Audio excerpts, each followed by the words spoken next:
Hey, what's up mga kaballers? Maligayang pagbabalik sa aking channel. Halina't pag-usapan natin ang balita patungkol sa role player na lang nga daw si LeBron James sa Lakers at ang balita naman patungkol sa pag-trade kay Draymond Green para kay Anthony Davis. Tara na't pag-usapan natin yan dito sa Basketball Hot Shots.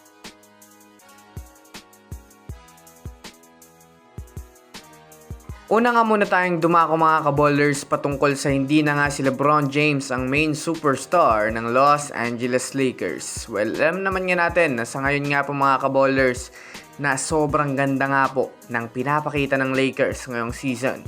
Bukod nga sa kanilang performance, napakaganda rin nga ng kanilang chemistry. Kaya nakukuha na nga po nila mga kaballers na magkaroon ng mas malakas na setup para palaging makuha ang panalo.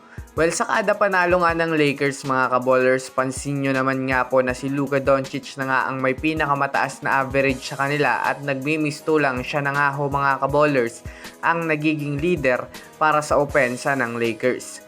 Sa kanilang naging laro nga po mga kaballers kanina ay si Luka Doncic na nga ang nagiging number 1 option ng Lakers pagkokontrol ng laro habang sinusundan naman nga ito ng kanilang guard na si Austin Reeves bilang backup sa pagpuntos para kay Luka.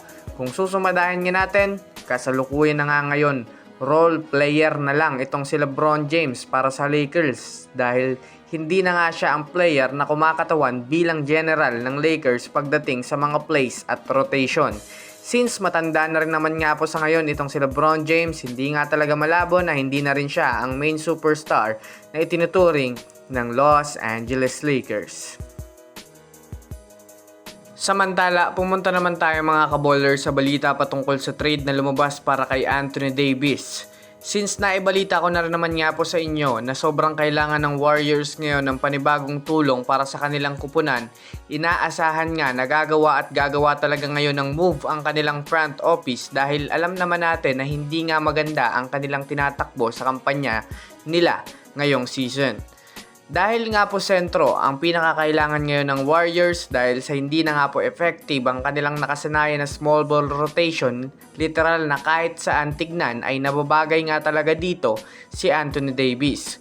Kaya naman sa ngayon ay gumawa na naman nga ang mga NBA analyst ng panibagong trade proposal para sa Warriors since mahalaga ngang player ng Warriors itong si Draymond Green ay base nga sa kanilang pagsusuri, ito na rin nga daw ang pinakaalas ng Warriors sa trade para makuha si Anthony Davis ng mag-isa. Kumbaga pareho nga itong solo to solo player, walang dagdag at talagang parehong-pareho ang kanilang trade value. Kaya labas mga Warriors fans, sang-ayon nga ba kayo sa magiging trade na ito? I-comment nyo na yan sa ibaba. So yun lamang mga kaballers, yan lang na muna ang ating pag-uusapan sa ngayon. Pindutin ang subscribe and hit nyo na rin ang notification bell para sa mga susunod na update sa mundo ng basketball. Again, this is Basketball Hot Shots. Thanks for watching.